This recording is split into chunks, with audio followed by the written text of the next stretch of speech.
Baik, assalamualaikum warahmatullahi wabarakatuh. Waalaikumsalam warahmatullahi wabarakatuh. Baik, saya ucapkan terima kasih untuk Bapak dan Ibu serta Ibu Kepala Sekolah SMP Negeri 7 Batungau yang berkesempatan hadir dalam rangka berbagi praktik baik diseminasi budaya positif. Baik, yang saya hormati Ibu Kepala Sekolah SMP Negeri 7 Batungau, Ibu Siti Nur Kamila. Yang saya hormati Bapak dan Ibu Guru Dewan Guru SMP Negeri 7 Batungau, serta Ibu narasumber kita, yaitu Ibu Ayu Puspitarini selaku narasumber diseminasi budaya positif CGP Angkatan 10 Kabupaten Pasir, Kalimantan Timur. Izinkan saya menyampaikan susunan acara pada siang hari ini. Yang pertama pembukaan, kedua sambutan, yang kedua doa, yang ketiga sambutan, yang keempat kegiatan inti diseminasi budaya positif, kemudian terakhir penutup. Untuk mengefisienkan waktu, mari kita sama-sama buka pada acara kita siang hari ini dengan sama-sama melafazkan basmalah. Bismillahirrahmanirrahim. Yang kedua yaitu doa. Pada Bapak Pak Sahrul Muhyiddin, saya persilakan.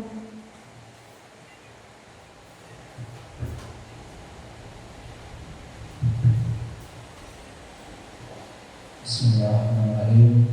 Assalamualaikum warahmatullahi wabarakatuh. Waalaikumsalam warahmatullahi wabarakatuh. Sebelum kita mulai kegiatan kita pada siang hari ini, mari kita sama-sama berdoa agar kegiatan kita pada siang hari ini dilancarkan sesuai dengan apa yang kita harapkan bersama.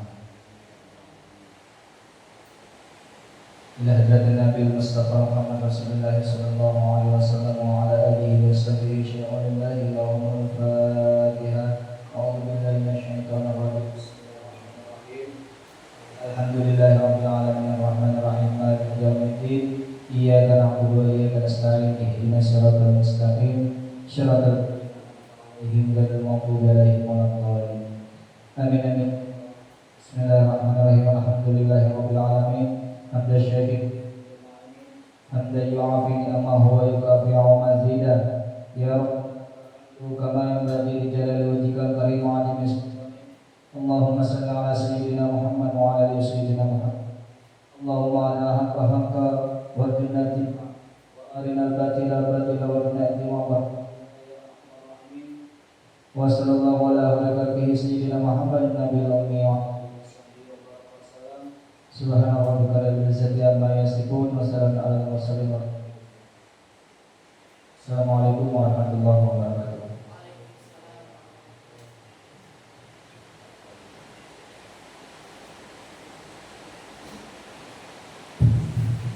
Baik, acara selanjutnya yaitu sambutan dari Ibu Kepala Sekolah SMP Negeri 7 Batungau. Kepada beliau kami persilakan.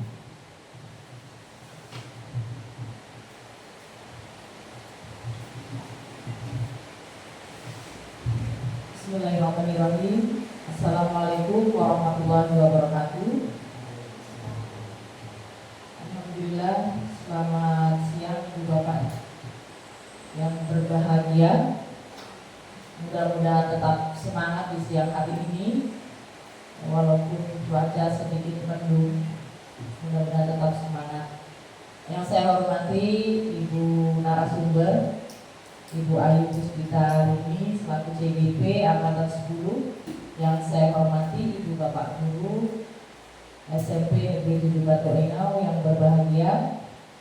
Hari ini kita akan mendengarkan bersama-sama berbagi praktik baik dari Ibu Ayu yang sudah mendapatkan materi budaya positif ya dari pendidikan calon guru penggerak Angkatan 10.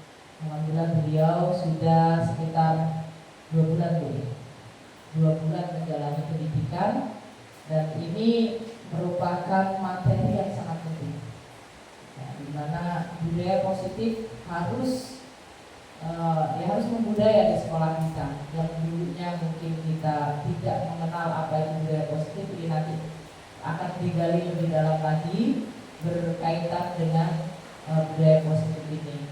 Ibu bapak mungkin pernah sering mendengar kalimat budaya positif ini ya, namun tidak ada salahnya apabila kita mendengarkan kembali, merefresh kembali pengetahuan kita. Nanti apa yang sekiranya bingung bisa ditanyakan, kita saling diskusi saja nanti itu. Tidak usah tegang atau kaku, kita biasa aja, kita belajar senyaman mungkin.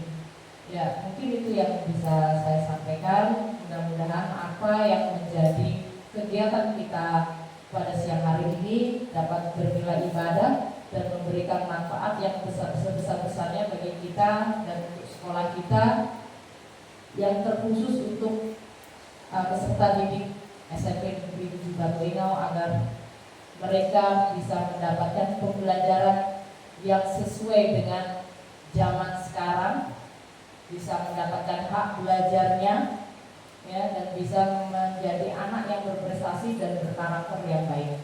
Sekian, wassalamualaikum warahmatullahi wabarakatuh.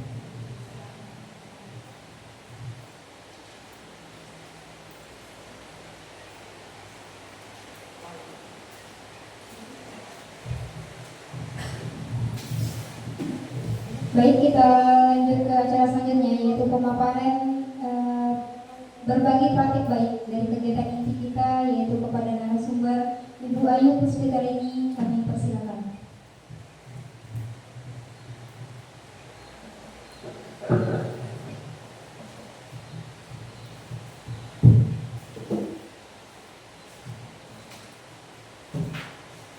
Baik, terima kasih kepada pengacara yang telah memberikan kesempatan dan waktu untuk saya berbicara di sini tentang diseminasi budaya positif. Sebelumnya saya ucapkan Assalamualaikum warahmatullahi wabarakatuh. Waalaikumsalam warahmatullahi wabarakatuh.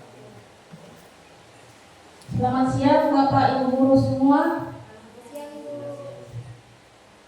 Puji syukur kita panjatkan kehadirat Allah Subhanahu wa taala. Pada hari ini kita bisa bertatapan langsung saling berbagi praktik baik tentang budaya positif. Kemudian salawat serta salam tidak lupa pula kita haturkan kepada kehadirat kita junjungan Nabi besar Muhammad sallallahu alaihi wasallam, yang mana beliau telah membawa kita dari alam kegelapan menuju alam yang terang-benderang ila yaumil qiyamah. Amin ya rabbal alamin. Yang saya hormati Ibu Kepala Sekolah SMP Negeri 7 Batungau, yang saya banggakan dan saya sayangi Bapak Ibu Dewan Guru SMP Negeri 7 Batungau, yang mana di sini sudah berhadir dan bisa bertemu dengan kita semua dalam rangka diseminasi budaya positif. Saya mengucapkan terima kasih banyak Bapak Ibu sudah bersedia hadir dalam memenuhi undangan saya. Baik, langsung saja saya sampaikan untuk perkenalan diri. Pada hari ini saya rasa kita sudah saling mengenal karena kita di lingkup sekolah yang sama. Tapi tidak salahnya saya memperkenalkan diri kepada Bapak Ibu semua. Saya bernama Ibu Ayu Puspitarini. Saya mengajar mata pelajaran bahasa Inggris. Kemudian saya adalah calon guru penggerak angkatan 10. Jadi di sini pada hari ini saya akan membersamai Bapak Ibu semua untuk merefresh kembali kata Ibu Kepala Sekolah tadi tentang budaya positif di sekolah kita. Saya rasa sekolah kita ini sudah luar biasa karena kita sudah beberapa kali mengadakan diseminasi. Ada beberapa guru penggerak sudah di sini. Kita beri tepuk tangan dulu kepada kepala sekolah kita, Ibu Kamila. Beliau adalah guru penggerak angkatan 8. Kemudian di sebelah saya juga narasumber yang tidak kalah juga sebenarnya adalah Bu Sabatul Aini. Beliau adalah calon guru penggerak angkatan 10. Nah, di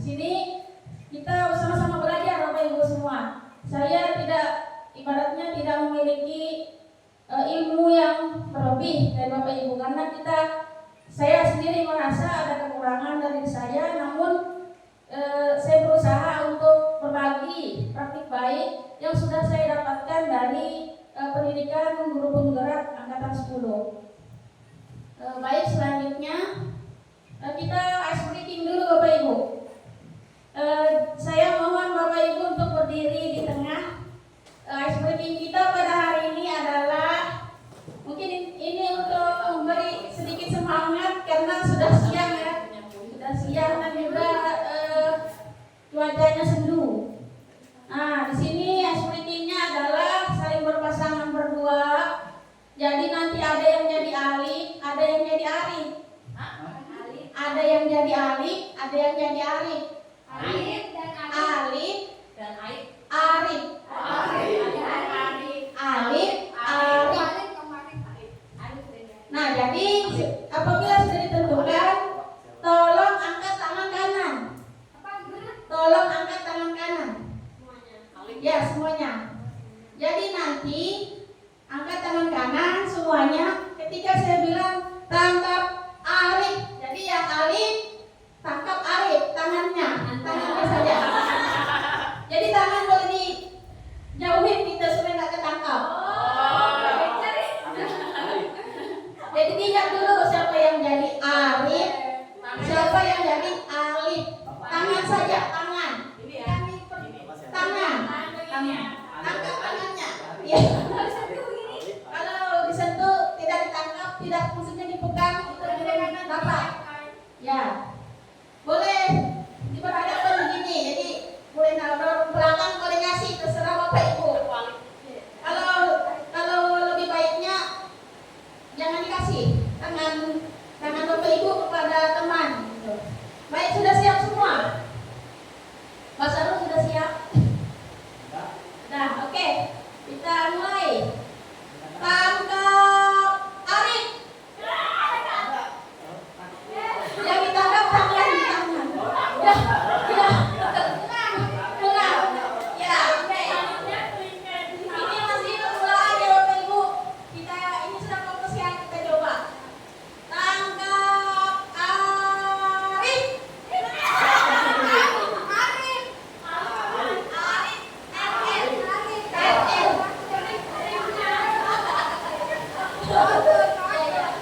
Oke, lanjut terus sekali lagi.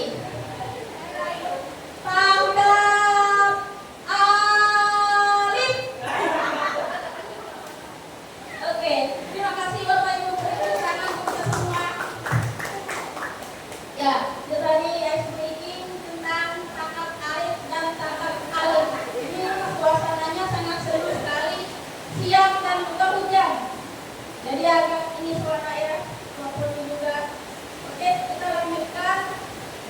Tujuan untuk budaya positif kita hari ini adalah yang pertama, memahami peran sebagai guru dalam membangun budaya positif di lingkungan sekolah dengan menerapkan konsep disiplin positif dalam berinteraksi dengan murid. Jadi di sini Bapak Ibu semua, kita berusaha membangun di sekolah kita ini, di sekolah yang kita sayangi dan banggakan kita ini, untuk membangun budaya positif. Jadi budaya positif itu kita bangun di sekolah kita dalam rangka menerapkan konsep disiplin positif dengan siswa. Nah, ini yang pertama tujuannya. Kemudian tujuan yang kedua adalah menumbuhkan murid-murid yang menerapkan budaya positif dan keyakinan yang dibahas bersama dengan motivasi internal hingga terwujud pembelajaran yang menyenangkan. Jadi di sini Bapak Ibu, kita sebagai guru itu berusaha untuk menerapkan budaya positif yang ada di sekolah kita. Kemudian kita juga akan memberikan keyakinan bersama dengan yaitu motivasi internal. Motivasi internal itu adalah motivasi dari dalam diri siswa itu sendiri. Kemudian nanti akan terwujud pembelajaran yang menyenangkan. Nanti kita akan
Ibu pada murid Ini kepada murid Pak.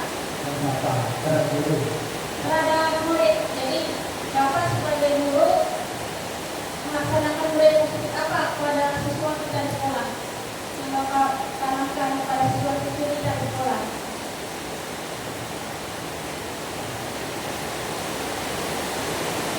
Misalnya mungkin Pak mengajak siswa untuk menjaga kebersihan seperti itu. Ada lagi mungkin Pak yaitu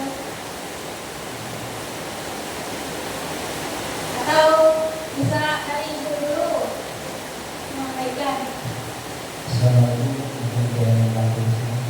Assalamualaikum warahmatullahi wabarakatuh. Waalaikumsalam warahmatullahi wabarakatuh. Nanti di sini seperti yang sudah kita jalan bersama, disiplin positif yang mungkin sudah sering kita lakukan, salah satunya berdoa sebelum belajar dan sudah belajar. Kemudian dibiasakan sholat zuhur berjamaah, karena itu salah satu disiplin positif. Kemudian juga ketika bertemu teman, guru dan mungkin orang yang lebih tua mungkin menyapa atau saling, mungkin seperti itu. Nah, benar sekali Pak Sarul ya. Terima kasih atas jawabannya. Saya minta satu lagi dari Ibu, mungkin dari ya, terima kasih Bu. Silakan Bu.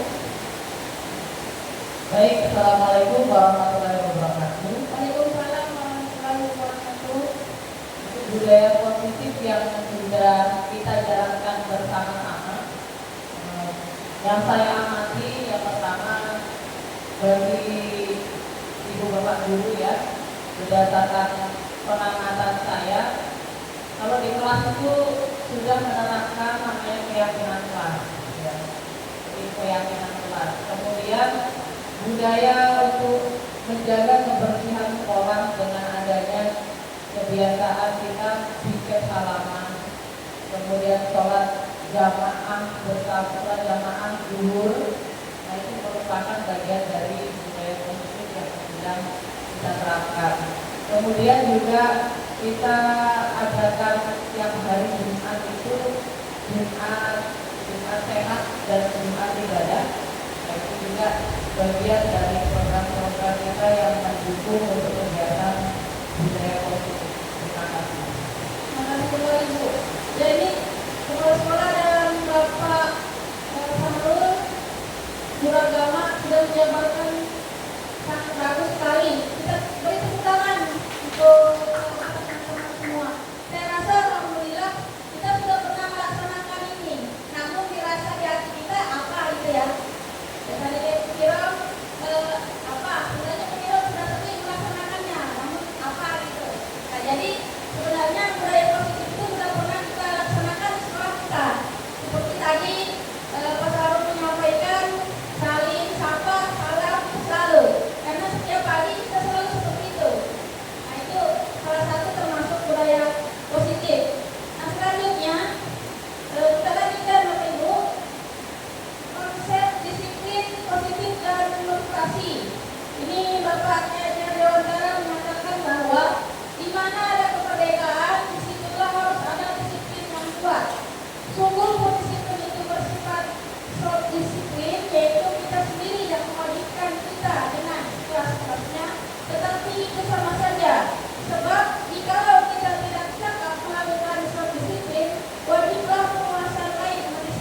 Baik, selanjutnya ketika mendengar kata disiplin, apa yang terbayang di benak Bapak Ibu guru sebelumnya atau sesudah saya menyampaikan ini?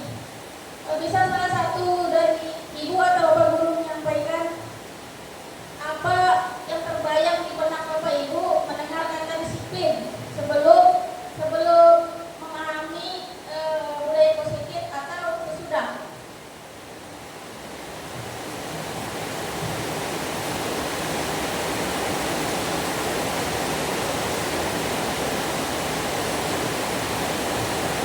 Jadi terima kasih, mohon izin berpendapat Bu Ayu. Jadi menurut saya disiplin di sini itu tentang kaitannya tentang aturan tata tertib yang biasanya kita punya dalam sekolah. Bagaimana aturan dan tata tertib tersebut yang dapat menuntun dan mengarahkan peserta didik untuk memiliki disiplin positif seperti itu. Terima kasih. Jadi Bu Sapa, saya tanya sekali lagi, kira-kira yang terbayang di benak Ibu sebelum mengetahui tentang disiplin ini apa Bu? Sebelum mengetahui ilmu budaya positif, Patuh terhadap aturan, patuh ya, datang tepat waktu, mengerjakan sesuai tugas sesuai dengan tenggat waktunya, itu menurut saya. Oke, terima kasih banyak Bu Sapa atas jawabannya, sangat luar biasa ini. Nah, itu tadi benar ya yang disampaikan Bu Sapa tentang disiplin. Nah, di sini ada 3 motivasi perilaku manusia. Yang pertama, untuk menghindari ketidaknyamanan atau hukuman. Jadi biasanya orang bakalan disiplin ketika dia takut hukum atau hindarin nggak enak nanti dilihat, mungkin itu kalau saya terlambat. Itu yang pertama. Yang kedua, untuk mendapatkan imbalan atau penghargaan dari orang lain. Biasanya kalau misalnya rajin, nanti ada hadiahnya, ada bonus, dapat hadiah misalnya penghargaan berupa uang atau berupa pujian. Itu motivasi perilaku manusia. Yang ketiga, untuk menjadi orang yang mereka inginkan dan menghargai diri sendiri dengan nilai-nilai yang mereka percayai. Nah, ini yang terbaik Bapak Ibu. Artinya dari dalam diri mereka sendiri itu sudah tertanam nilai-nilai yang mereka percayai, bahwa apabila saya rajin pasti kan dapat keberuntungan. Misalnya saja kalau siswa, apabila saya rajin belajar pasti akan pandai, seperti itu. Jadi ada nilai-nilai dalam dirinya, ada motivasi dari dalam diri, seperti itu Bapak Ibu. Selanjutnya di sini ada 3 hukuman, konsekuensi, dan restitusi. Apa itu hukuman, konsekuensi, dan restitusi? Nah, ini ada perbedaannya di tabel ini. Jadi hukuman ini kita tahu sendiri di sekolah itu biasa, tapi sekarang alhamdulillah kita mencoba untuk memperbaiki diri. Untuk sebelumnya mungkin kita pernah merasa menghukum siswa, baik itu secara lisan maupun secara verbal ya. Jadi biasanya secara lisan ini sungguh menyakitkan kalau masuk ke dalam hati, itu bisa lama mungkin traumanya itu. Jadi ini hukuman adalah masuk ke dalam identitas gagal. Nah, kemudian yang untuk disiplin, konsekuensi, dan restitusi. Jadi yang terbaik dari ketiga ini adalah restitusi. Nanti kita akan pahami bersama. Nah, di sini ada tabelnya, hukuman, perilaku pasif agresif meningkat. Ini perbedaannya Bapak Ibu. Konsekuensi, penguatan hanya bertahan dalam jangka waktu pendek. Restitusi, masalah terpecahkan. Jadi yang terbaik itu restitusi. Kita lihat di peraturannya adalah kamu harus di bahasa guru ya. Apa peraturannya? Mampukah kamu melakukannya? Terima kasih. Kalau bahasa restitusi, apa yang kamu yakini? Apa yang bisa kamu lakukan untuk memperbaiki masalah ini? Intinya hukuman itu artinya pasti menyiksa siswa. Mereka pasti akan sakit. Sakit itu bisa hatinya terluka atau jasmani, badannya yang terluka, tersakiti, atau hatinya tadi rohaninya yang terluka. Nah, kalau bisa kita hindari hukuman ini, jangan sampai kita laksanakan kepada siswa-siswi kita di sekolah. Kemudian konsekuensi ini biasanya kita apabila misalnya mereka tahu karena sudah pernah disampaikan sebelumnya, jadi sama-sama sudah mengetahui. Misalnya apabila datang terlambat, maka misalnya akan terlambat pula istirahat. Jadi istirahat, selesaikan dulu tugas, lalu istirahat. Itu sudah ada konsekuensinya, dalam artian sudah ada penyampaian sebelumnya. Jadi siswa sudah mengetahui, sehingga di pikiran mereka apabila mereka misalnya terlambat datang ke sekolah, tidak usah terus menyampaikan kamu harus ini dan itu. Namun dia sudah tahu pasti nanti akan terlambat istirahat. Nah seperti itu konsekuensi. Nah kalau restitusi ini ada yang bisa membantu restitusi, mungkin dari Ibu Mila dan Bu Sampatullah ini menyampaikan apa itu restitusi.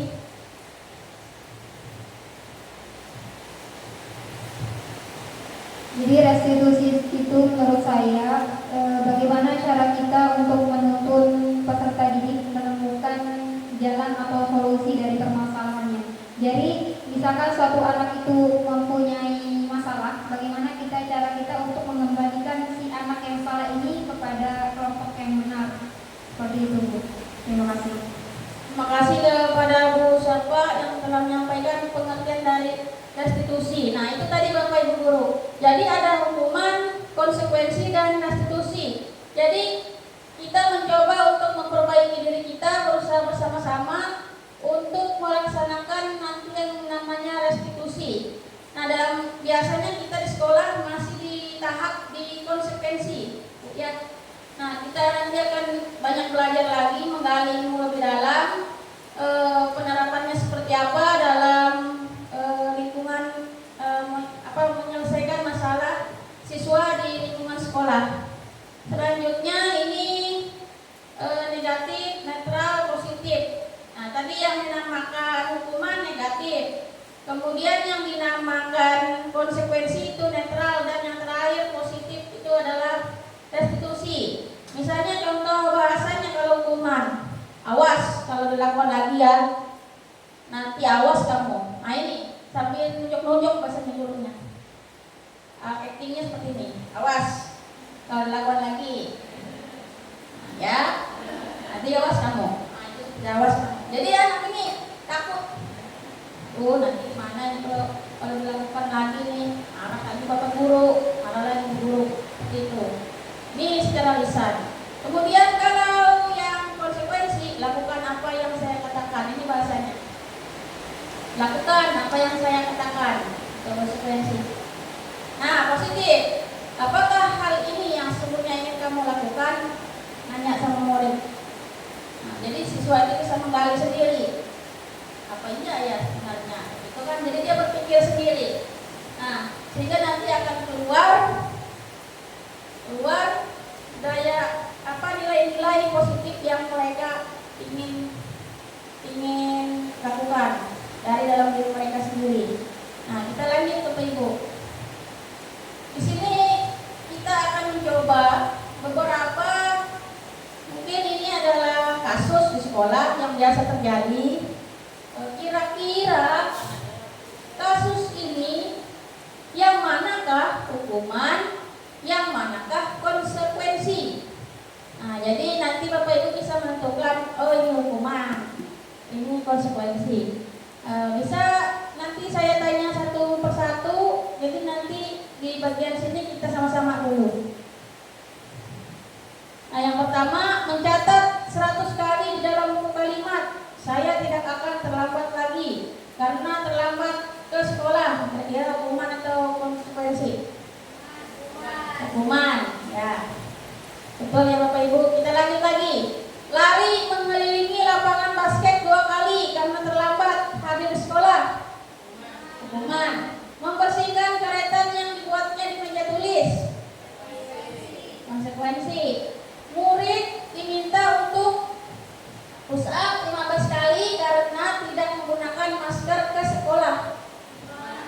hukuman. Menggantikan kertas tugas teman yang telah dicoret-coret, konsekuensi. Berjemur di lapangan basket pukul 12 siang karena mengobrol dengan teman, hukuman.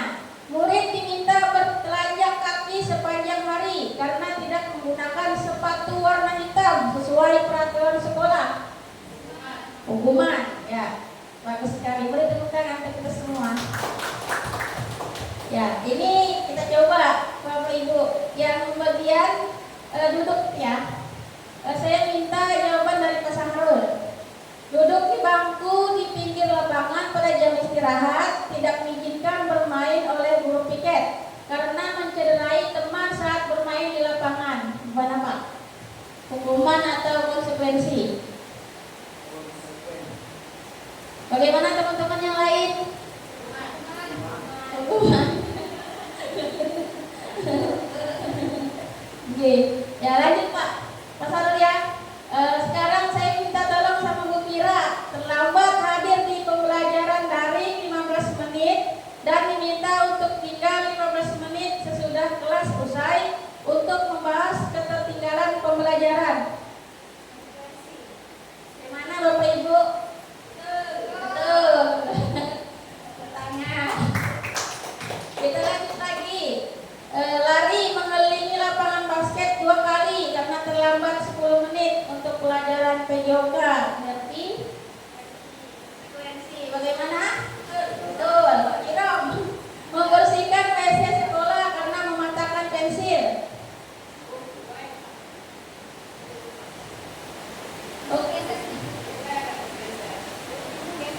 Oke, saya membersihkan WC sekolah karena mematahkan pensil Pak. Hukuman apa konsekuensi?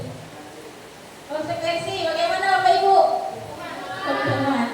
Ya, jadi Bapak Ibu ya, saya beri sedikit lagi masukan bahwa hukuman itu dia ibaratnya menyakiti siswa tanpa ada informasi terlebih dahulu padanya. Jadi langsung saja terlambat ke sekolah misalnya, langsung disuruh bersihkan WC sana. Jadi tidak tahu apa hubungannya bersihkan WC sama terlambat, tidak ada hubungan. Jadi itu masuk di hukuman.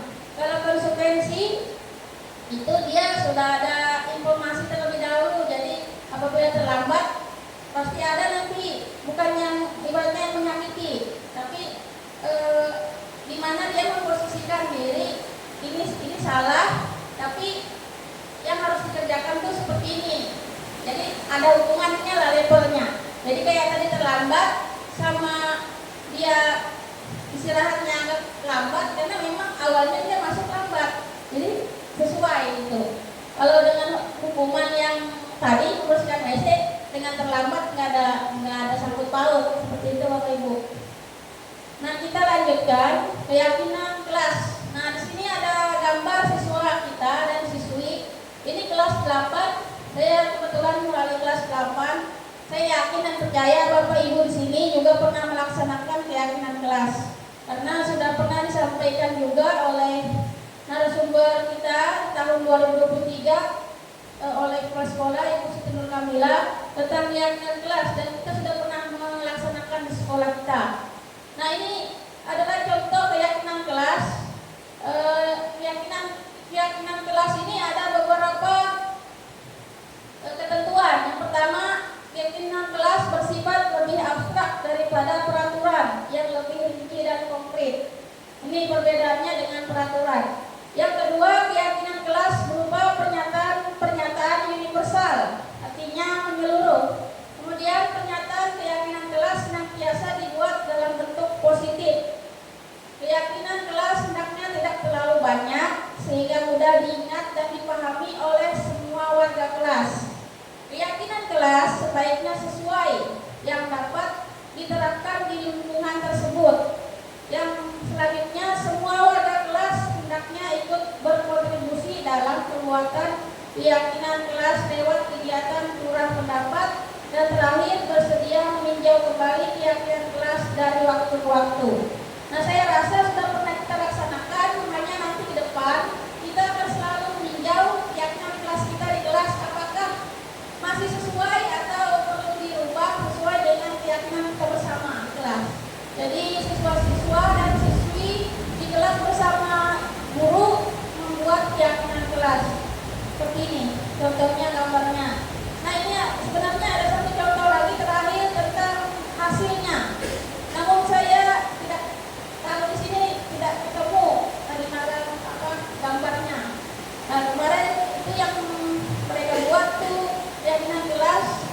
diperbaiki di Kampa bersama Ibu Herti kemarin. Nah, jadi kebutuhan dasar manusia ini selanjutnya. Kebutuhan dasar manusia ini ketika seorang murid melakukan suatu perbuatan yang bertentangan dengan nilai-nilai kebajikan atau melanggar peraturan, hal itu sebenarnya dikarenakan mereka gagal memenuhi kebutuhan dasar mereka. Di sini ada gambar lingkaran 5 kebutuhan dasar. Yang pertama, bertahan hidup, penguasaan, kasih sayang dan rasa diterima, kesenangan, kebebasan. Jadi semua insan di dunia ini, khususnya manusia, itu pasti memiliki kebutuhan dasarnya, yaitu 5 hal ini, Bapak Ibu. Jadi tidak hanya guru di sekolah, namun siswa juga memiliki kebutuhan dasar. Jadi kita sebagai guru sebisa mungkin memberikan keseluruhan kebutuhan dasar ini kepada siswa kita di sekolah. Nah, jadi ini kebutuhan dasarnya ada 5 ini. Nanti akan diuraikan di slide berikutnya. Nah, usaha terbaik kita untuk mendapatkan apa yang kita inginkan, jika kita mendapatkan apa yang kita inginkan, sebetulnya saat itu kita sedang memenuhi satu atau lebih dari satu kebutuhan dasar kita. Dalam artian kita pasti ingin memiliki kita memiliki beberapa kebutuhan. Jadi kita itu pasti ingin mencapai kebutuhan kita itu. Kalau tidak terpenuhi, maka yang tadi mereka gagal, katakan gagal memenuhi kebutuhan dasar. Nah, jadi seperti misalnya lanjut, yang pertama kebutuhan bertahan hidup. Nah, di sini kita kebutuhan bertahan hidup itu adalah kebutuhan yang bersifat fisiologis, seperti misalnya kesehatan, rumah, makanan. Ya, kalau kita nggak makan, kita lapar, jadi kebutuhan kita tidak terpenuhi. Nah, biasanya kalau ke siswa di kelas, apabila mereka kebutuhan dasarnya, apalagi laki-laki, itu kalau kelaparan pasti sudah tidak fokus, hilang tidak fokus kelas. Nah, kalau perempuan masih bisa nahan, kalau laki-laki tidak bisa nahan, kalau sudah lapar pasti mau makan. Nah, jadi kebutuhan dasar mereka harus terpenuhi, yaitu kenyang dulu, sehingga fokus belajar di kelas. Kemudian cinta dan kasih sayang, kebutuhan untuk diterima. Biasanya kalau siswa kita di kelas itu seperti mereka biasanya ingin diterima, ya baik dari gurunya, temannya. Biasanya di kelas itu kepada teman, biasanya mereka ingin teman itu mau menemani mereka. Apabila ada yang tidak ingin menemani mereka, sedangkan mereka ingin berteman, itu mereka akan menyendiri, sehingga kebutuhan dasarnya itu tidak terpenuhi. Kebutuhan dasar untuk diterima, diberikan kasih sayang, diberikan perhatian, cinta dari teman atau guru di kelas. Jadi sebisa mungkin kita memberikan kebutuhan dasar, kasih sayang kita, cinta kita kepada siswa kita, walaupun di luar sekolah kita memiliki masalah yang begitu besar, misalnya hutang banyak, anak sakit, gitu, dan sebagainya. Jadi sebisa mungkin di sekolah kita berusaha memenuhi kebutuhan cinta dan kasih sayang kita, perhatian kita kepada seluruh peserta didik di sekolah. Selanjutnya, penguasaan, kebutuhan pengakuan atau kemampuan. Ini berhubungan dengan kekuatan untuk mencapai sesuatu, menjadi kompeten, menjadi terampil, diakui prestasi, keterampilan, didengarkan, memiliki rasa harga diri. Kebutuhan ini meliputi keinginan untuk jangan berharga, bisa membuat perbedaan, bisa membuat pencapaian, kompeten, diakui, dihormati. Jadi siswa itu juga punya rasa. Jadi rasanya ingin dihargai tadi, ingin dihormati itu ada. Jadi kalau kita menghukum dengan lisan tadi, awas kamu, kan seperti tidak dihargai. Siswa itu tidak dihormati. Mereka juga punya rasa, tidak hanya guru. Nah ini pemasangan kebutuhan pengakuan kemampuan atas kemampuannya. Lanjut kebebasan. Kebebasan ini kebutuhan akan pilihan. Nah di sini misalnya kebutuhan akan kemandirian, otonomi, memiliki pilihan, mampu mengendalikan arah hidup seorang. Nah, mereka perlu banyak bergerak, suka mencoba-coba, tidak terlalu terpengaruh orang lain, senang mencoba hal baru dan menarik. Misalnya siswa kita itu gaya belajarnya kinestetik, tapi kita ngajarnya visual terus. Nah, jadi kita belum artinya itu belum sampai memberikan kebutuhan dasar kebebasan kepada mereka. Mereka sebenarnya kinestetik, tapi kita kasih visual. Jadi kalau bisa, jadi yang kinestetik ini kita berikan ruang juga di kelas, sehingga mereka memiliki kebebasan untuk mengetahui bagaimana materi itu dengan gaya mereka sendiri. Atau mereka kalau kinestetik itu nggak suka duduk, kalau duduknya kelamaan capek, bisa kita ajak duduk di lantai.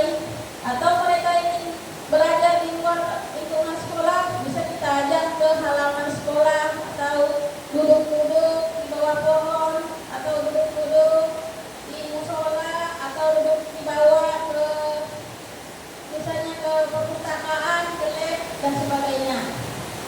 Asalkan tadi mereka bisa mengikuti pembelajaran dengan baik. Kemudian yang terakhir kesenangan, kebutuhan untuk merasa senang.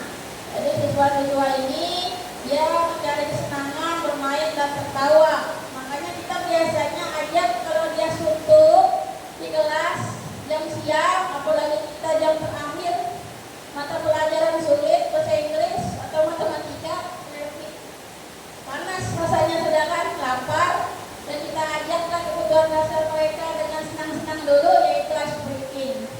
Saya rasa Bapak Ibu di sini sudah sering melaksanakan. Jadi itu adalah tujuan kita supaya siswa-siswi kita itu lebih fokus kembali dan tidak mumet, tidak pusing di kelas. Di pelajarannya sulit, tapi misalnya tidak ada kebutuhan dasar mereka mau tertawa dulu atau apa senang-senang dulu supaya tidak terlalu tegang, itu tidak diberikan oleh Bapak Ibu guru. Nah ini kesenangan bermain dan tertawa, atau mereka yang tertawa ada hal lucu di kelas, tidak masalah. Jangan kita stop bahasa mereka tertawa. Kamu jangan ketawa terus, saya itu guru ya ngancam, ketawa terus, ganggu aja misalnya bahasanya gitu ya Bapak Ibu. Jadi tolong kebutuhan dasar anak-anak ini kita cukupi dulu agar mereka lebih nyaman dan tenang belajar di sekolah. Selanjutnya di sini ada salah satu kasus. Saya rasa sudah pernah sering terjadi kasus seperti ini. Ini contoh saja Bapak Ibu. Ini ada guru, nama beliau adalah Ibu Ambar. Ibu Ambar guru di kelas 7 SMP Pelita Hati. Sedang bingung menghadapi ulah salah satu murid di kelasnya Doni. Beberapa anak di kelas 7 telah datang padanya dan mengeluhkan Doni yang seringkali meminta bekal makan siang dengan paksa. Makan siang mereka dengan paksa. Artinya Doni ini anak kelas 7 sering mengancam teman-temannya yang punya makanan dimintain, tapi dengan paksa. Jadi teman-temannya ngatur ke Ibu Ambar.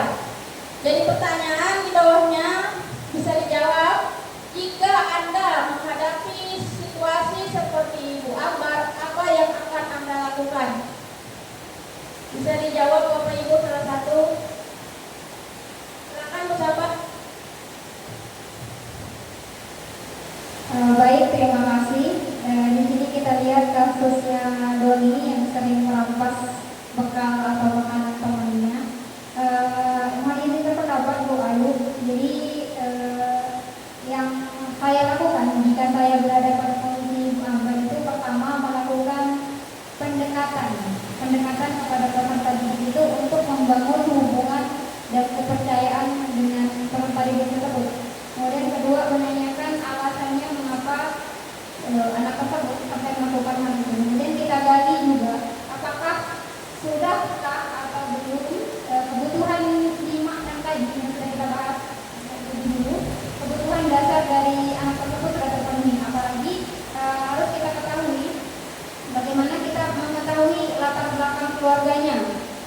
dia dari keluarga yang mampu atau tidak mampu, atau memang dia sering merampas makanannya itu mungkin karena dia lapar, atau memang dia tidak mengunjungi tamu, atau memang dia sengaja melakukan itu perlu kita gali. Jadi kita pahami dulu situasinya, kita lakukan pendekatan, melakukan hubungan, memberikan kepercayaan kepada peserta didik, memenuhi dan menggali kebutuhannya seperti apa, melakukan pendekatan kepada anak tersebut. Itu saja, baik. Terima kasih. Luar biasa jawaban Bu Safa. Saya senang sekali kita di sini bisa diskusi bersama-sama. Jadi intinya di sini benar yang dikatakan Bu Safa tadi. Jadi pelanggar ini bisa melakukan beberapa langkah-langkah tadi agar situasi kasus ini bisa terpecahkan. Itu. Lanjut ya, yang soal kedua, menurut Anda kira-kira apa alasan Doni melakukan hal itu dari Pak Guru atau Ibu Guru? Kira-kira apa alasan Doni melakukan hal itu? Silakan Bu. Ya, terima kasih untuk kesempatannya kembali. Menurut saya ada beberapa alasan dari melakukan hal itu. Yang pertama bisa saja dia memang kekurangan dari orang tuanya tidak tahu, atau dari rumahnya belum makan, bisa saja. Atau ada yang penguasaan, dia ini kayak menguasai teman-temannya supaya teman-temannya itu kayak tunduk padanya dan memberikannya makanan. Saja, terima kasih Bu Ibu. Terima kasih Bu Herti. Nah, jadi kita lihat, kita tanya dulu alasan apa yang terjadi pada anak ini. Apa yang melatar belakangi dia melakukan hal tersebut sehingga merampas hak milik orang lain. Nah, namun di sini bisa juga kita bersama-sama perhatikan ternyata ada kebutuhan dasar yang belum mereka terima. Itu apa kira-kira apa Ibu? Dari 5 tadi. Apa Bu? Silakan Bu. Menurut saya ada dua kemungkinan ya. Yang satu pasti sudah itu yang bertani tadi ya, karena kan berkaitan dengan makanan ya. Yang kedua itu penguasaan juga. Dia menginginkan bahwa dirinya itu diakui bahwa dirinya itu kuat, dirinya hebat, begitu dengan cara merampas lingkungannya. Itu yang kemungkinan juga. Jadi kalau yang pertama yang pasti kebutuhan pendidikan yang berkembang itu menurut pendapat saya. Terima kasih kembali Ibu. Jadi intinya jawaban Ibu Herti dan Ibu Mila ini memang benar ya Bapak Ibu semua. Jadi kita tahu dulu masalahnya apa, alasannya apa, bukannya baik-baik anak ini. Dan apa kebutuhan dasarnya juga yang belum terpenuhi. Ternyata tadi kita sudah mendapatkan informasinya ya Ibu Herti. Ya kebutuhan dasarnya Ibu Mila tadi tentang apa? Yang pertama kebutuhan dasarnya itu bertahan hidup. Nah, jadi belum makan, mungkin tidak makan di rumah masih ada kelaparan. Kemudian ada rasa ingin menguasai ya Bu ya. Nah, jadi mungkin dia jadi seperti apa gitu supaya dia itu dikatakan hebat. Nah itu. Nah jadi ini kita harus tahu dulu alasan. Jadi tidak serta-merta kita hukum, kita marahi tanpa sebab. Jadi alasannya perlu diketahui. Dahulu kebutuhan dasar apa yang melatar belakang mereka, alasannya apa, seperti itu. Langkah-langkahnya juga kita nanti akan melakukan langkah-langkah yang dinamakan restitusi. Selanjutnya Bapak Ibu, 5 posisi kontrol sebagai guru ini. Nah di sini ada 5. Yang pertama adalah penghukum. Yang kedua, membuat orang lain merasa bersalah. Yang keempat, sebagai teman. Yang kelima, sebagai pemantau atau monitor. Dan terakhir adalah manajer. Kalau kita lihat dulu 5 posisi kontrol. Yang pertama tentang penghukum. Nah, seorang penghukum bisa menggunakan hukuman fisik maupun verbal. Orang-orang yang menjalankan posisi penghukum senantiasa mengatakan bahwa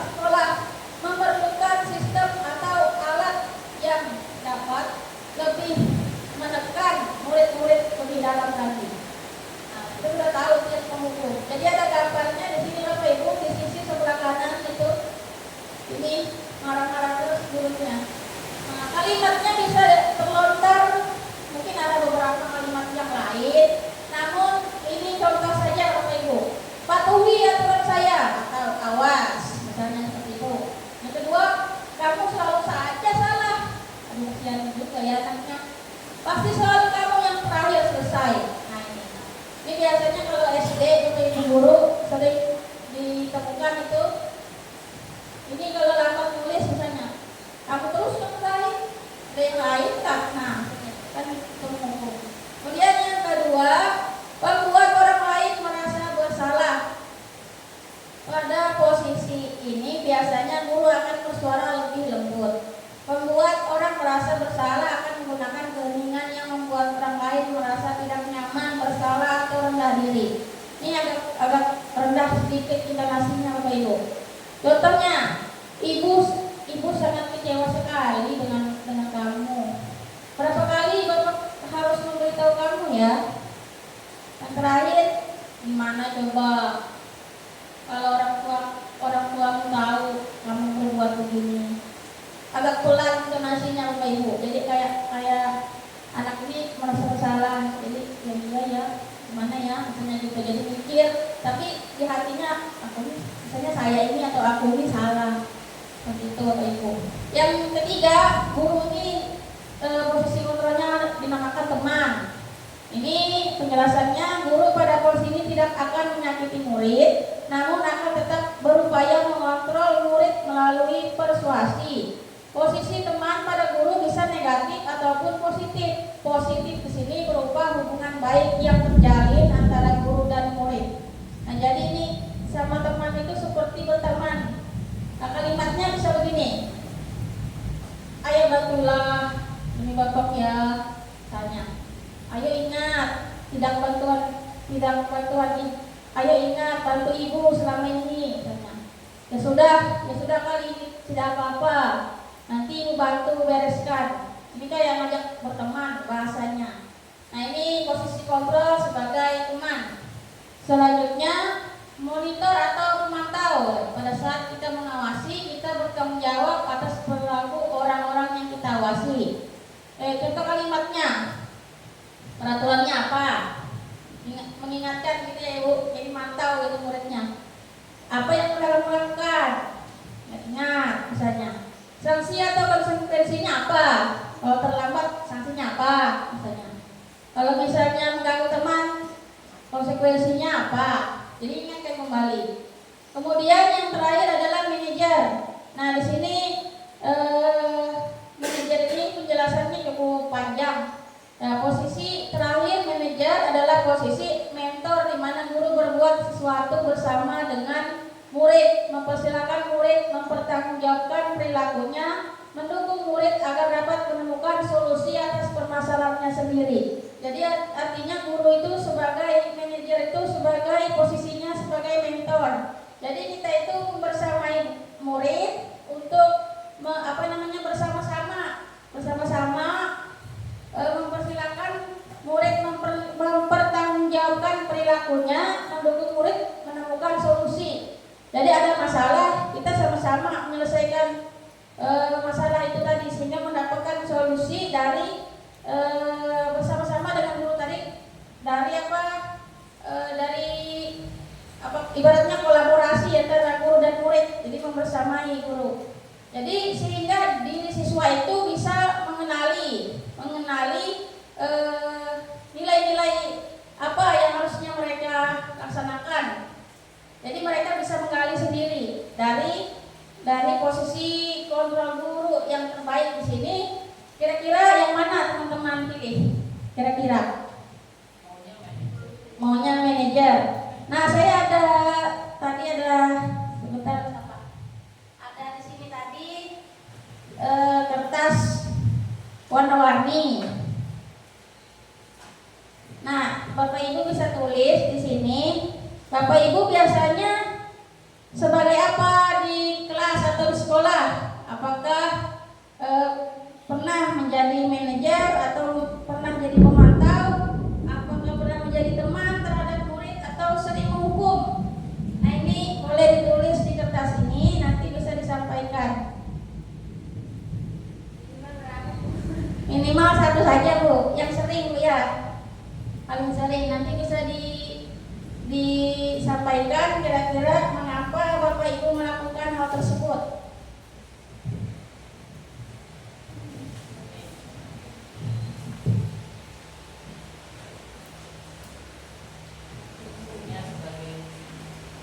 Nanti bisa depan Bapak Ibu. Di belakangnya ada tempat untuk menempelkan. Ya, silakan satu saja. Apakah sebagai penghukum atau membuat orang lain merasa bersalah, atau sebagai teman, atau juga pemantau atau manajer?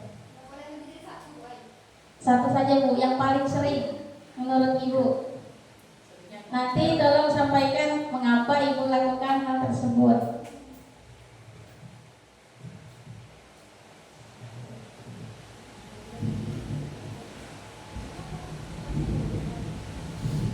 Sudah Bapak Ibu? Saya minta tolong untuk ditempelkan ke depan.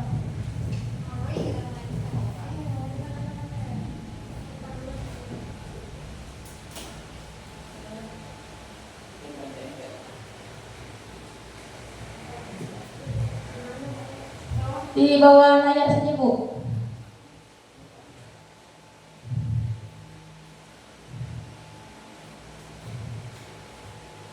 Oke, ada yang pernah menjadi guru sebagai penghukum, ada yang menjadi teman.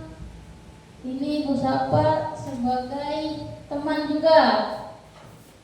Ya, kita lihat dari Ibu Prasekolah dan Bapak Guru. Pemantau ya.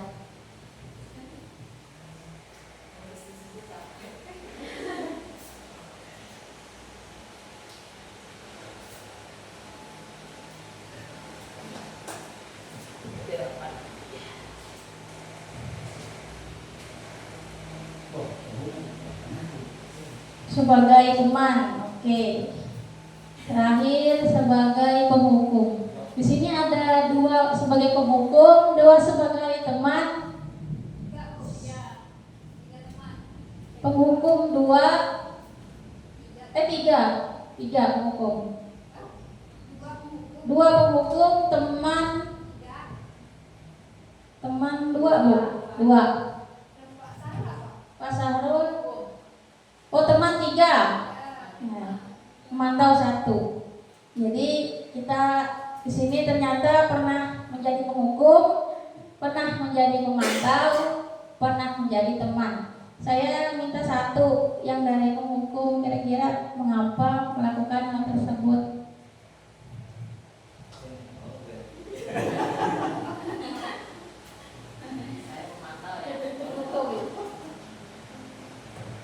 Ya, baik, terima kasih. Saya sebelumnya keseringan jadi penghukum Bu Ayu. Ya, dikarenakan mungkin mengatasi siswa-siswa pengennya cepat ya. Jadi kayak ini supaya nurut gimana caranya? Oh, saya marah-marah aja supaya nurut. Atau kayak memberi awasnya nanti kayak gitu supaya dia ikut apa yang saya bicarakan ya. Jadi karena pengennya cepat aja sih. Ya, makanya saya biasanya menghukum. Tapi dengan belajar seperti ini, ya saya belajar lagi. Terima kasih Bu. Berarti alasannya pengen cepat tuh ya Bu. Lama mungkin nulis, jadi awas ya. Ancam dulu, jadi hukum dulu. Mungkin ini lisan ya, sudah lisan. Ini yang teman tadi siapa? Saya minta 1 dari Bapak atau Ibu Guru. Teman tadi siapa? Kira-kira Bu siapa atau siapa? Pak Sarul? 2 ya tadi. Silakan Kak. 3. Bu Pira, teman. Silakan Bu Pira.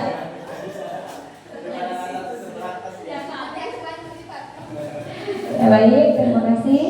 Di sini saya memilih sebagai teman karena menurut saya murid-murid itu seperti teman saya sendiri karena bisa dibilang tinggi saya sama juga. Jadi kayak sebagai teman tuh kayak lebih leluasa untuk mengungkapkan sesuatu gitu Bu. Terima kasih. Mungkin ada tambahan dari Bu Sapa atau Pak Sahrul. Baik, terima kasih kesempatannya Bu Ayu. Jadi di sini sejauh ini ya Bu Ayu sebenarnya kalau boleh disuruh memilih lebih dari 1 Ya. itu kayaknya posisinya itu semua deh kecuali manajer yang pernah saya alami.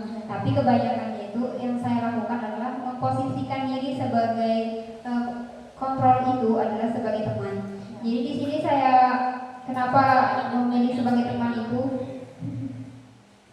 Karena saya berpikir mereka ya sudahlah ya, mereka juga anak-anak masih berproses. Ya sudah, misalkan kalau mereka tidak bisa tugasnya selesai, ya sudah, ibu kasih kesempatan lagi ya, tapi besok benar-benar diselesaikan ya bu. Jadi kayak ya sudahlah kayak gitu bu. Jadi kayak lebih ke memahami mereka, tapi sebenarnya tidak baik juga karena selalu memberikan keringanan seperti itu kepada mereka.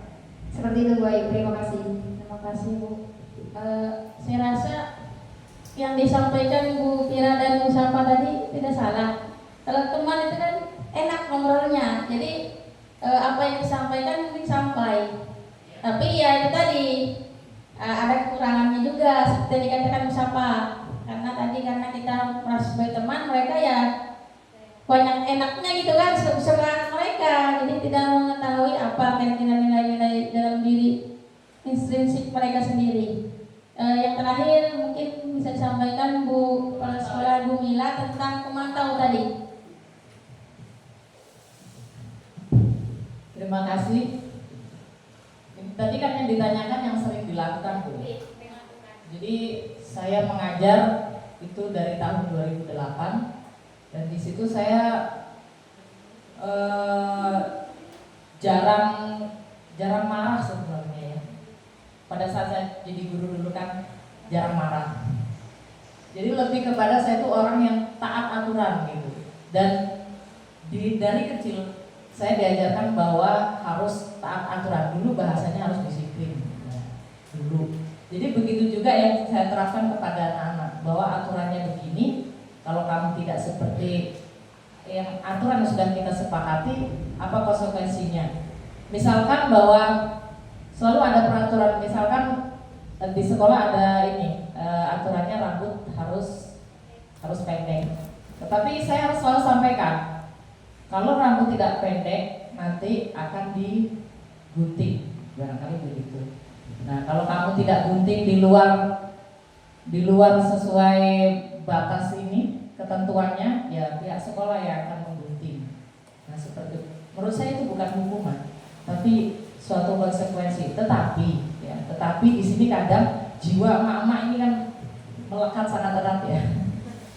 Kadang dalam menyampaikan suatu aturan itu kesannya kayak marah gitu ya, ngomel lah lebih tepatnya itu ngomel. Padahal saya nggak marah, juga tidak menghukum anak itu. Dan insya Allah mereka tidak merasa sakit hati karena ucapan saya juga tidak pernah yang sampai kasar begitu. Kalau suara keras ya memang kadang suara kita keras memang. Tapi bukan berarti kita membentak ataupun kita memaki-maki. Nah seperti itu insya Allah tidak pernah saya lakukan terhadap anak-anak.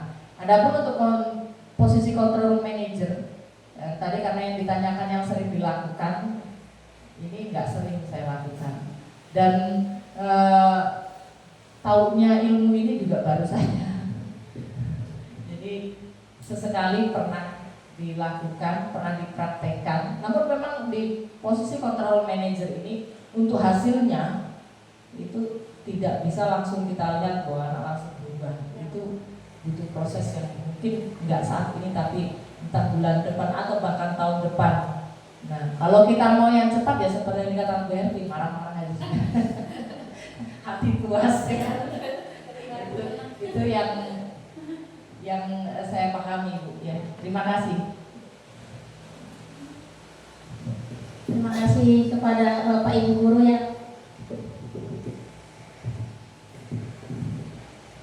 yang sudah menyampaikan.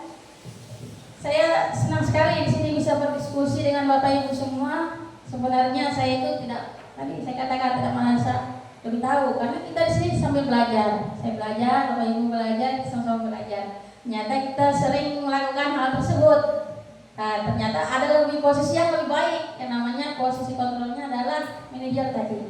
Semoga nanti ke depannya kita berharap kita sendiri itu karena kita sudah tahu ilmunya bisa memposisikan diri kita sebagai manajer di sekolah. Ya mungkin saya sendiri pribadi sering juga marah-marah berarti. Itu ibaratnya marah-marah, mau cepat seperti itu. Karena kita tahu ilmu sekarang, ya kita belajar kembali. Kalau mau misalnya rasa mau menghukum dan sebagainya, saya berpikir kembali ternyata ini tidak benar, tidak baik dilaksanakan. Bagusnya seperti ini ya, kita belajar kembali, kita nanti melaksanakannya di sekolah kita ya. Semoga kita bisa menjadi manajer ya. Selanjutnya posisi yang paling baik tadi Bu, sudah saya sampaikan juga, yaitu posisi yang paling berpihak kepada murid adalah manajer. Kenapa? Karena guru dengan mempersilahkan murid mempertanggungjawabkan perilakunya, mendukung murid agar dapat menemukan solusi atas permasalahannya sendiri, akan mampu melatih murid untuk merdeka dan mandiri sesuai dengan salah satu tujuan pendidikan yang tertuang dalam profil pelajar Pancasila.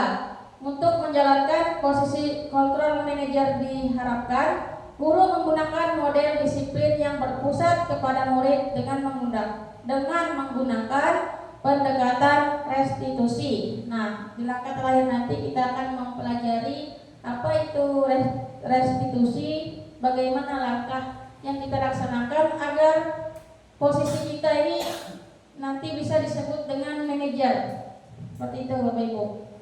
Nah, di sini segitiga restitusi ini ada 3 langkah Bapak Ibu. Yang pertama, menstabilkan identitas.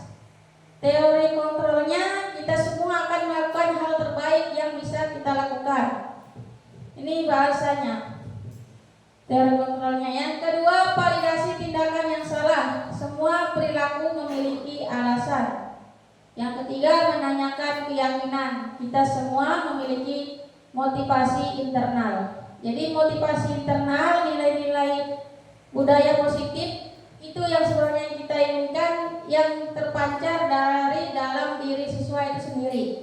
Yaitu tadi yang dinamakan intrinsik ya Bapak Ibu. Jadi tidak orang lain yang membuat dia memiliki motivasi, memiliki nilai-nilai budaya positif, tapi dia sendirilah yang merubah dirinya.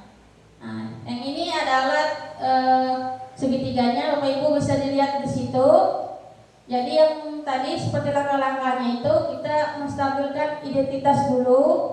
Contohnya seperti kamu bagian yang menstabilkan identitas, adakah cara yang lebih efektif untuk yang mana ini kira-kira Bapak Ibu menstabilkan identitas?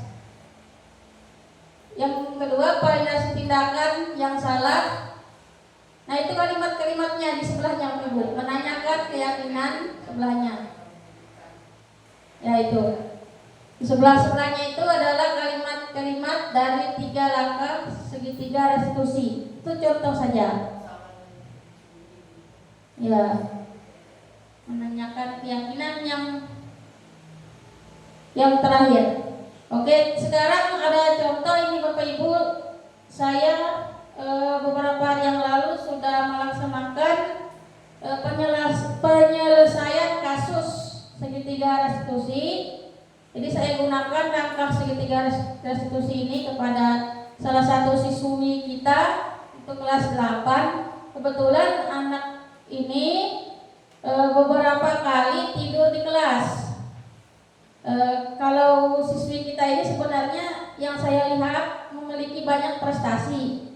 Bapak Ibu guru di sini sudah tahu prestasi dari Ayu. Namun beberapa hari itu sering tidur. Bahkan kemarin ada pengawas juga datang dari itu Tanah Grogot memantau pembelajaran di kelas, mengantuk ini Ayu. Nah, jadi saya panggil, ya ngantuk, tertidur di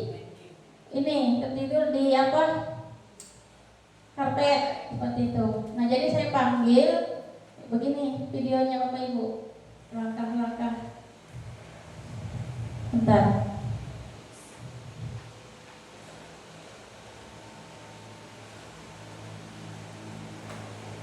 Ayu, boleh saya bicara sebentar? Selamat pagi Bu, tentu ada apa? Ayu, saya perhatikan beberapa kali kamu sering tertidur di kelas. Saya tahu kamu adalah siswa yang rajin dan cerdas. Apa yang terjadi belakangan ini? Maaf Bu, saya akhir-akhir ini sering tidur karena ada tugas dan kegiatan ekstrakurikuler yang membuat saya begadang. Saya mengerti Ayu. Saya tahu kamu selalu bekerja keras dalam belajar dan mengikuti kegiatan sekolah. Kamu memang siswa yang berdedikasi. Terima kasih Bu. Tidur di kelas adalah suatu tanda bahwa mungkin ada yang perlu diperbaiki dalam rutinitasmu. Bisa kamu ceritakan apa yang membuatmu sulit tidur? Saya banyak tugas dan kegiatan di sekolah Bu. Kadang saya juga sulit tidur karena terlalu banyak pikiran. Saya menghargai kebijakan ini. Memang dengan banyak kegiatan dan tugas wajar kalau kamu merasa kewalahan. Sekarang mari kita coba melihat lebih dalam. Menurutmu bagaimana tidur bisa mempengaruhi kamu dan teman-teman? Saya jadi ketinggalan pelajaran dan juga menurut teman-teman yang lain. Saya jadi tidak enak karena itu kecewa. Itu benar. Tidur di kelas bisa membuatmu kehilangan banyak informasi penting. Saya yakin kamu bisa mengikuti pelajaran yang lain. Apa kamu percaya bahwa dengan mengatur waktu lebih baik lagi, kamu bisa fokus dalam belajar kelas? Ya Bu, saya percaya begitu. Saya akan mencoba tidur lebih awal dan mengatur jadwal yang lebih teratur. Bagus sekali Ayu. Saya percaya kamu bisa melakukannya. Jika kamu memerlukan bantuan, kamu bisa bertanya atau jika kamu memiliki ada hal yang mengganggu, kamu bisa jangan ragu untuk berbicara dengan ibu. Terima kasih Bu. Saya akan mencoba yang terbaik dan jika ada masalah saya akan hubungi. Sama-sama Ayu. Saya percaya kamu mampu. Semangat ya. Apa Bu? Udah kayak gitu Pak. Oke, itu kemarin langsung di video jadi tanya sudah Bu. Seperti itu. Oke, ini kemarin langkah segitiga restitusi yang sudah saya laksanakan. Mungkin bahasa saya masih saya pikir-pikir gitu karena baru belajar, karena belajar ini kan di guru penggerak saja baru. Jadi saya coba, langkahnya seperti ini. Kemudian apalagi seperti itu. Nah, di sini ada penjelasan. Restitusi adalah sebuah cara untuk menanamkan disiplin positif pada murid. Ya, ini kembali lagi saya sampaikan. Jadi nanti dari diri siswa sendiri keluarlah, terpancarlah nilai-nilai disiplin positif pada mereka. Restitusi adalah menurut dosen 2004 proses menciptakan kondisi bagi murid untuk memperbaiki kesalahan mereka sehingga mereka bisa kembali pada kelompok mereka dengan karakter yang lebih kuat. Jadi ada kesalahan, mereka tahu, mereka sendiri yang mengetahui apa sebenarnya dari permasalahan tersebut, solusinya seperti apa, sehingga nanti kembali kepada kelompok mereka, teman-teman mereka sudah memiliki karakter yang lebih baik lagi. Nah, restitusi adalah proses kolaboratif yang mengajarkan murid untuk mencari solusi untuk masalah dan membantu murid berpikir tentang orang seperti apa yang mereka inginkan dan bagaimana mereka harus memperlakukan orang lain. Nah, ini Bapak Ibu. Jadi nanti kita coba kalau ada masalah, terutama wali kelas, bisa juga guru mata pelajaran atau guru BP dan lain-lain, itu bisa mengikuti langkah-langkah segitiga restitusi ini Bapak Ibu. Selanjutnya, ini tadi penjelasan 3 langkah pendekatan restitusi. Yang pertama, menstabilkan identitas. Di sini guru membantu anak untuk tenang dan kembali ke suasana hati yang baik dan menjadi kooperatif sehingga proses penyelesaian masalah bisa dilakukan. Jadi mungkin saat mereka itu ada masalah pasti belum tenang di hati mereka. Jadi kita menstabilkan dulu.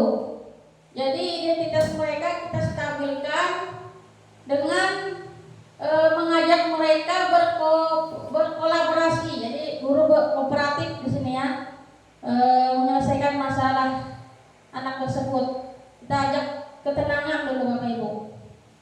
Ini menstabilkan identitas. Yang kedua, validasi tindakan. Di sini guru mencari tahu alasan murid melakukan tindakan tersebut, bukan dengan menghakiminya sebagai orang yang salah. Karena setiap tindakan pasti didasari oleh alasan. Di sini saya juga belajar Bapak Ibu. Biasanya saya kalau ada masalah di siswa saya di kelas tuh saya marah langsung gitu, marah-marah. Kenapa begini seperti itu? Jadi ternyata ini kita jangan langsung menghakimi Bapak Ibu ya. Jadi kita di sini sebagai jangan menghakimi, intinya jangan menghakimi siswa, kita cari tahu dulu alasan murid itu melakukan hal tersebut. Nah, seperti yang dikatakan Bu Sapa tadi, langkah beliau sudah sangat sesuai, bahwasanya tadi Bu Sapa menyampaikan cari dulu alasan mengapa. Jadi sehingga kita jangan langsung maki-maki anak, misalnya mengganggu teman di kelas kita marahin sudah tidak tahu alasannya apa. Ternyata mungkin alasan pensilnya diambil atau tasnya dibuang, pembulian di kelas. Ternyata yang siswa yang kita panggil ini yang terzolimi itu. Jadi kita harus tahu dulu alasan. Kemudian yang ketiga, langkahnya menanyakan keyakinan. Setelah kita tahu alasan murid, kemudian kita kaitkan dengan nilai keyakinan atau kebajikan yang ada baik di sekolah kita, di kelas, ataupun nilai-nilai universal. Setelah murid menyadari tindakannya tidak sesuai dengan keyakinan dan nilai kebajikan, kita meminta dia mempertanggungjawabkan tindakannya untuk perbaikan perilaku ke depannya. Di sini terciptalah rasa nilai-nilai tadi dari diri siswa sendiri. Jadi mereka sendirilah yang mengolah nilai-nilai tersebut, kira-kira solusinya seperti apa, benar atau salah. Mereka bisa bisa mengetahui sendiri, mereka sendiri yang memahami nilai kebajikan apa yang harusnya mereka laksanakan. Jadi kita tidak perlu mengajari, kita hanya menggiring saja, sehingga mereka tahu, oh ini salah. Ternyata saya harusnya seperti ini. Bisa dipahami Bapak Ibu? Selanjutnya, di sini saya punya kasus. Nanti saya minta Bapak Ibu satu guru untuk bisa menyampaikan yang mana mungkin kalimat langkah-langkah restitusi. Nah, saya bacakan dulu kasusnya Bapak Ibu. Pak Joko berkata, Mario, Adi, Bapak tadi dengar laporan dari guru piket di kantin. Sepertinya kalian dalam masalah ya. Ada yang bisa Bapak bantu? Apa yang terjadi? Mario dan Adi menjawab, iya Pak, tadi pada jam istirahat pagi kami main lempar-lemparan makanan di kantin. Tapi tidak sengaja malah kelempar kena wajah Ibu Dina, kepala sekolah. Ketika beliau sedang berjalan, Pak Joko menjawab, kalian lempar-lemparan makanan di kantin kena wajah Ibu Dina ketika beliau sedang lewat. Mario dan Adi menjawab, iya Pak, dengan wajah sedih dan muka mengantuk. Iya Pak, ini ya bahasanya. Iya Pak. Pak Joko bilang, nyampaikan, Adi, ada informasi yang kamu mau tambahkan? Adi menjawab, kami tidak bermaksud melakukannya, tapi misalnya gitu Bapak Ibu lagi mikir. Pak Joko bertanya, Pak Joko menjawab lagi, tapi Adi bilang, tapi kami tidak sengaja. Pak Joko jawab, Pak Joko bertanya, apakah kalian tahu kalau kalian berada dalam masalah sekarang? Mario dan Adi menjawab, Ya, Pak Joko mengatakan lagi, baiklah, Bapak di sini bukan untuk mencari siapa yang salah. Bapak di sini untuk mencari penyelesaian sama-sama, berpikir sama-sama tentang apa yang bisa kita lakukan untuk memperbaiki situasi ini. Kalian pasti melakukan itu, ada alasannya ya, pasti seru ya main lempar-lemparan makanan begitu. Selanjutnya Mario dan Adi menjawab, iya Pak. Pak Joko berkata lagi, ya Bapak bisa lihat kalian merasa senang melakukannya, tetapi yang kalian lakukan merugikan orang lain, sehingga sekarang kalian dalam masalah. Mario dan Adi menjawab, iya Pak. Pak Joko, sekarang mari kita bicara tentang keyakinan kelas dan keyakinan sekolah kita. Apa yang kita percaya, yang mana yang kalian belum tunjukkan? Maria menjawab, kita harus bersikap baik satu sama lain. Adi menjawab, menghormati orang lain dan menghormati dirimu sendiri. Pak Joko berkata, kalian berdua ingat dengan baik keyakinan kelas kita. Kita kembali pada ketika kalian main lempar-lemparan makanan dan mengenai Ibu Dina. Apakah ketika kalian melakukan itu, kalian menghormati orang lain dan lingkungan? Mario dan Adi jawab, tidak. Terus Pak Joko berkata, tapi kalian mendapatkan rasa senang. Menurut Bapak, ada cara untuk mendapatkan rasa senang tanpa merugikan orang lain. Bagaimana menurut kalian? Mario dan Adi jawab,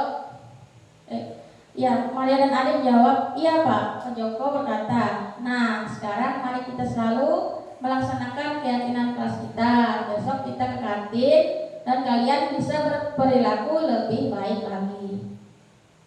Saya minta satu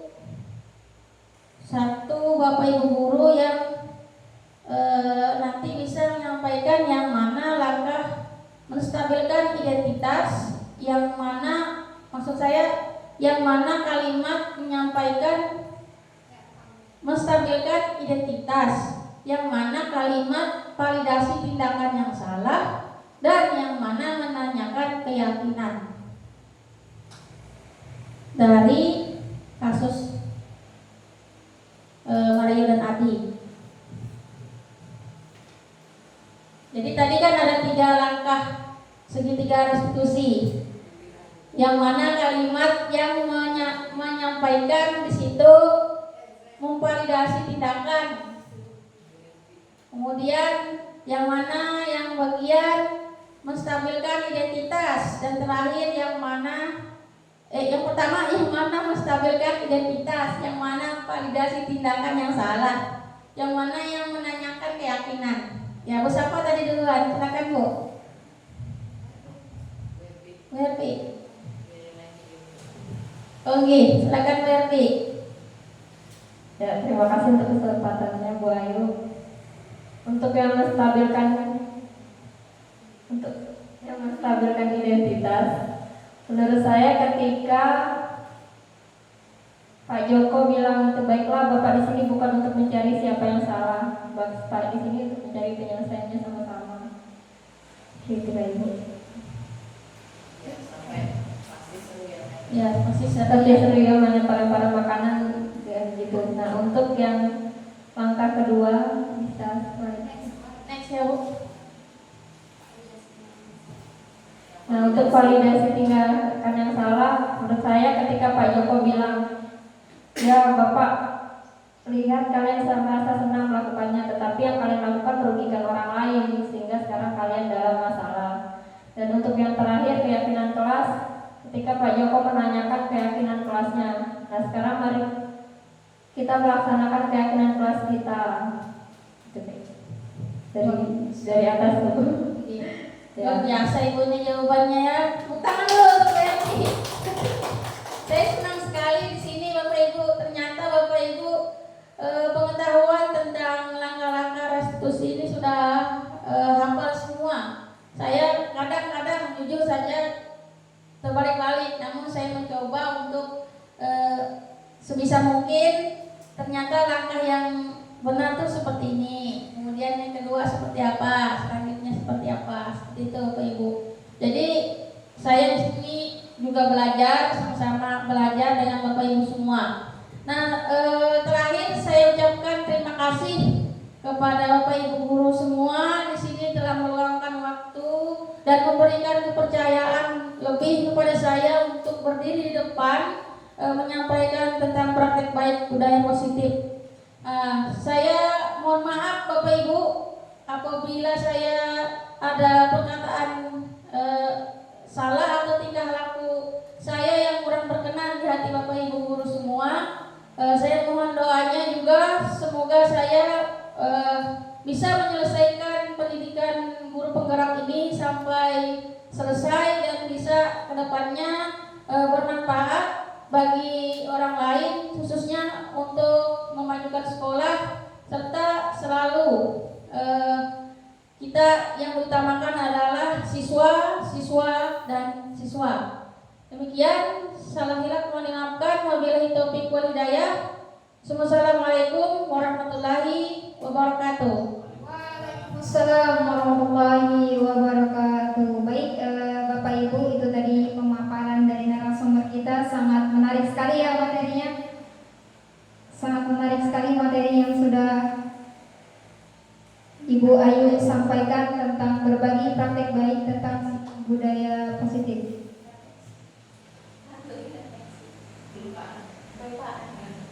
Baik, saya berikan waktu untuk Ibu Ayu Puspitarini untuk merefleksikan kegiatan kita pada sore hari ini. Terima kasih. Terima kasih banyak Bu Syafa atas waktunya. Selanjutnya mungkin ini tadi sudah saya tutup, namun tidak salahnya kita merefleksikan diri kita dari materi tentang budaya positif ini, kira-kira apa yang sudah kita dapatkan dan bisa kita ke depan aplikasikan.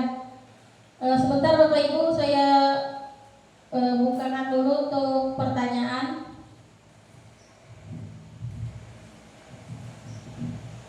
Di sini Bapak Ibu bisa menjawab, mungkin nanti secara lisan saja Bu, Bapak.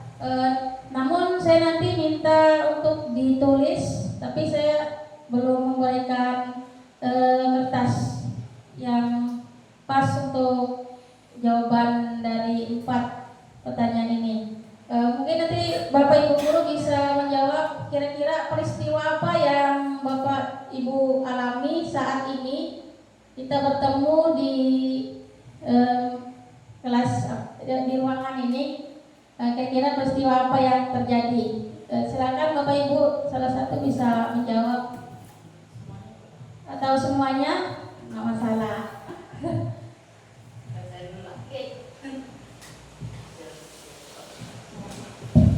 Baik, terima kasih. Di sini saya yang pertama ya untuk merefleksikan kegiatan hari ini. Jadi peristiwa yang kita alami saat ini tentunya adalah proses diseminasi dari Bu Ayu, di mana saya sebagai peserta mendengarkan pemaparan dari beliau. Kemudian perasaan yang saya rasakan saat ini yang pertama adalah bangga ya. Bangga karena di sekolah kita di SMP Negeri 7 Batu Engal berhasil lulus sebagai calon guru penggerak dan sekarang bisa melakukan pendidikan. Nah, tentunya ini merupakan kebanggaan kita bersama ya. Ada 2 CGP juga sekaligus ya. Salah satunya adalah Bu Ayu. Yang kedua perasaannya tentu senang karena jujur Ibu Bapak ya, ilmu kalau jarang digunakan itu ya lupa apalagi jarang bersentuhan dengan siswa ya, bersinggungan dengan siswa. Dengan adanya kegiatan ini kita bisa mengingat kembali materi-materi yang dulu, kemudian menyadari kembali seperti inilah seharusnya menjadi guru yang baik. Tidak dapat dipungkiri saya ya sering ngomel tadi seperti saya katakan, sering ngomel, tapi bukan berarti saya marah sebenarnya, bukan berarti menghukum. Tapi memang ya namanya emak-emak ya, ngomel gitu.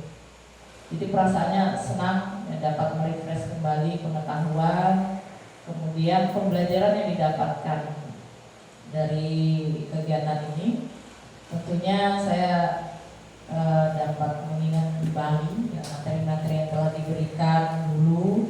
Kemudian juga ada beberapa hal yang mungkin dari penjelasan Bu Ayu bisa membuat saya lebih paham ya tentang bagaimana tadi restitusi,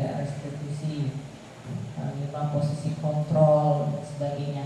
Kemudian perubahan apa nantinya ke depan, saya berharap untuk diri saya sendiri terutama bahwa akan lebih menerapkan yang namanya budaya positif tentunya untuk diri saya sendiri. Nah, baru saya akan kepada teman-teman juga bagaimana saya mengontrol diri saya sendiri ya agar tidak menyakiti tentunya. Kalau menyakiti secara fisik jelas tidak, tapi barangkali saya merasa tidak menyakiti, tapi namanya hati manusia kita tidak tahu. Kadang merasa mungkin ucapan kita menyinggung begitu. Nah mungkin itu Bu ya refleksi yang bisa saya berikan. Terima kasih. Terima kasih, tepuk tangan buat Ibu Kepala Sekolah kita. Satu lagi mungkin dari Bapak Ibu Guru. Ada Bu Erti. Ya, putar-putarnya.